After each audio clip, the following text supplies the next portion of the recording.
그때에 이스라엘에 왕이 없으므로 사람이 각기 자기 소견에 오른 대로 행하였더라. 사사기의 결론입니다. 마음에 하나님 왕이 없는 사람들, 각기 자기 소견에 오른 대로 사는 것, 이것은 사사시대뿐만 아니라 오늘 우리 시대의 특징이기도 합니다. 오늘날 자기 뜻, 자기 생각, 자기 욕망이 가장 높은 곳에 자리하고 있습니다. 심지어 하나님을 섬긴다는 사람에게서도 이런 면이 예사로 나타나니 두말할 나위가 없습니다. 말은 하나님을 섬긴다고 하지만 시대의 감각을 따라 자기 소견에 오른 대로 사는 사람이 많습니다. 안타깝게도 한국 교회가 쇠락의 길을 가고 있습니다. 이런 현실 속에서 또 개인적인 어려움을 겪으면서 교인들마저도 냉소와 회의에 갇혀 있는 것 같습니다. 회복의 길은 어디에 있을까요? 그 길은 언제나 하나님께 있습니다. 그런데 그 길은 하늘에서 뚝 떨어지는 것이 아니라 하나님의 얼굴을 구하는 사람으로부터 땅에서 열립니다. 사무엘상의 시대적 배경이 사사시대 말기입니다. 하나님은 칠흑같이 어두운 그 시대에 별과 같이 빛나는 두 여인을 통해 회복의 길을 여셨습니다. 그 두 사람은 바로 이방 여인 룻이며 오늘 본문의 한나입니다. 룻을 통해 하나님의 뜻은 어떻게 이루어졌습니까? 가난 중에도 시어머니를 봉양하기 위해 이삭을 주우며 최선을 다하는 일상의 삶을 통해 이루어졌습니다. 룻은 밭에서 이내의 사람 보아스를 만나 다윗의 증조모가 되었습니다. 룻은 자신도 모르는 사이에 다윗의 후손이신 그리스도가 오게 하는 길을 열었습니다. 또 한 사람 한나는 어떻습니까? 한나는 룻의 증손자 다윗에게 기름 부어 왕으로 세울 사무엘을 낳았습니다. 하나님께서 룻을 통해 다윗을 예비하셨고 그 다윗을 한나가 낳은 아들 사무엘이 기름 부을 것입니다. 회복의 길은 깊은 절망 속에서 기도하던 여인에게서 열리기 시작했습니다. 가난한 이방 여인의 들판에서 눈물로 기도하는 자리에서 열린 것입니다. 한나는 자식이 없는 것만으로도 고통스러웠습니다. 그런데 매년제를 드리는 날이면 그 고통은 더욱 심해졌습니다. 엘가나가 제물의 분깃을 한나에게는 갑절로 주었기 때문입니다. 이 분깃은 하나님과의 관계가 회복되었음을 기뻐하며 음식을 먹는 잔치상과 같았습니다. 엘가나는 매년 여호와의 집에 올라갈 때마다 그같이 했습니다. 한나를 사랑하여 한 일이지만 이로써 한나의 고통은 몇 갑절이 되었습니다.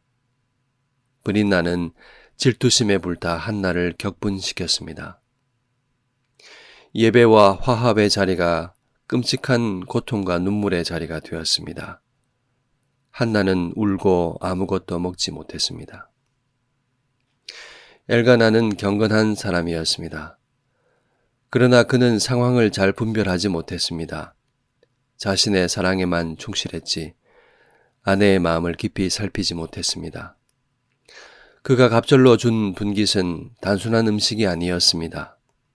엘가나가 갑절의 몫을 한나에게 주니 브린나는 장차 율법에 보장된 장자의 권리마저 빼앗길 것처럼 느꼈을 것입니다. 남편 사랑을 못 받는 것도 분한데 이마저 빼앗긴다 생각하니 한나가 어떻게 보였겠습니까? 갑절의 분깃은 사랑의 표현이었지만은 한나를 더욱 고립시켰습니다. 매년마다 이 사달이 났다면 남편은 깨달았어야 했습니다. 왜 울고 왜 안 먹는지, 왜 슬픈지 세심히 살폈어야 했습니다. 내가 그대에게 10 아들보다 낫지 아니하냐. 엘가나가 하는 위로의 말도 여전히 자기중심적인 말입니다.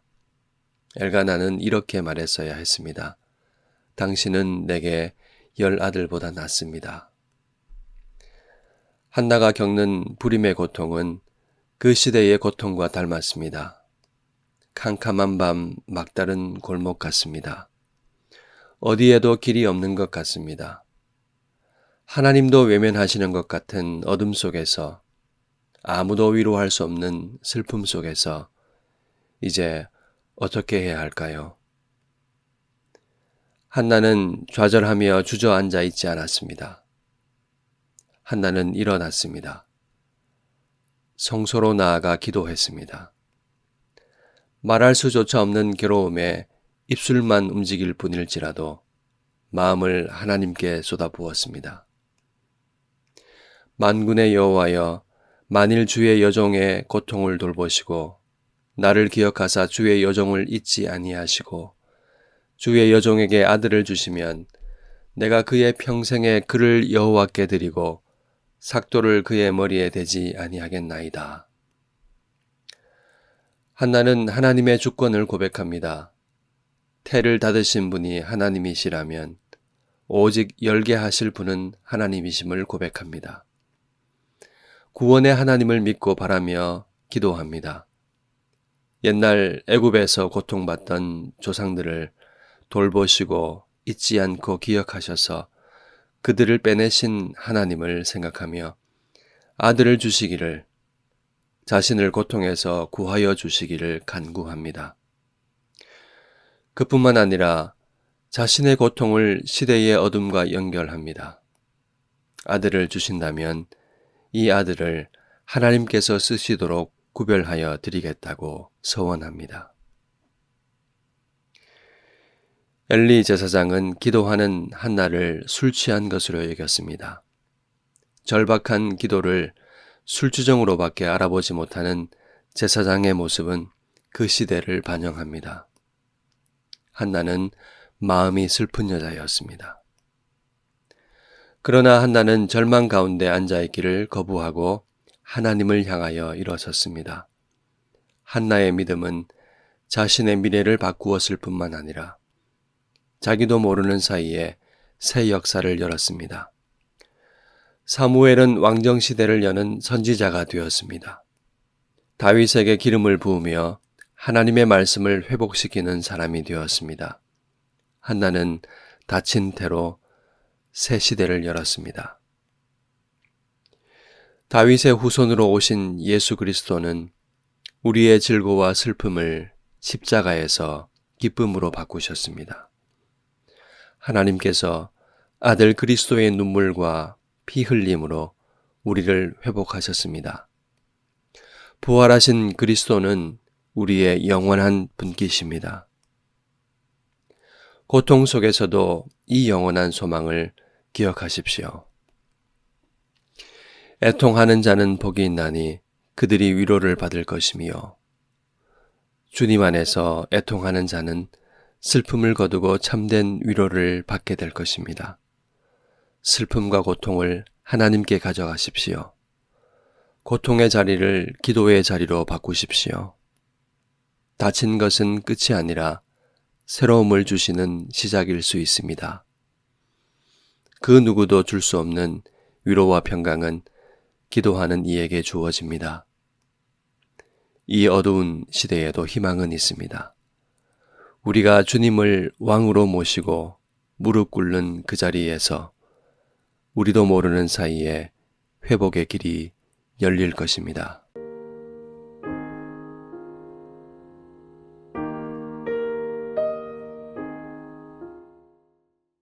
우리 함께 말씀을 생각하며 기도하겠습니다. 고통과 슬픔의 자리를 기도의 자리로 바꾸게 하소서.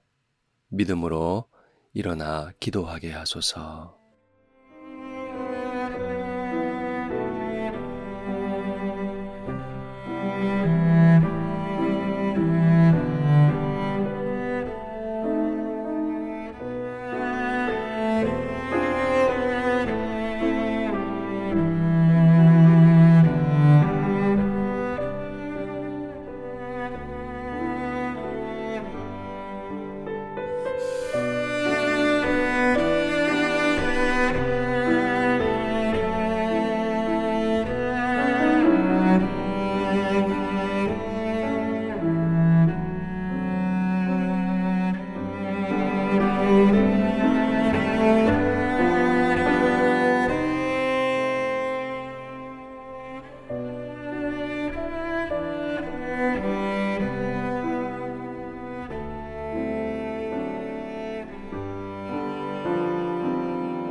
한 번 더 기도하겠습니다.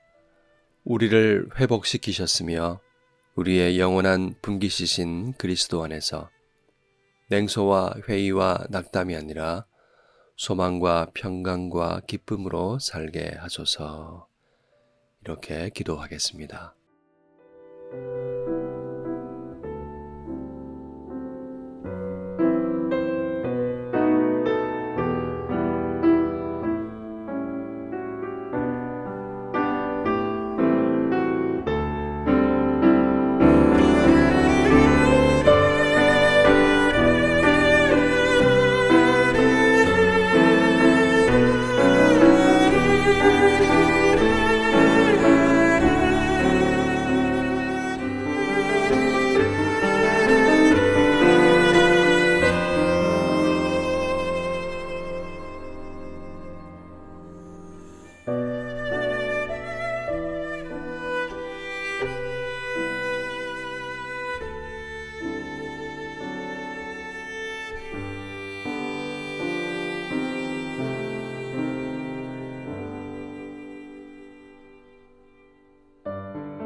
다시 한번 기도할 때 이렇게 기도합시다. 고단하지만 예수님을 나의 왕으로 모시고 살아감으로 우리를 통하여 어두운 시대에 회복의 길이 열리게 하소서. 그러기를 하나님 앞에 기도하겠습니다.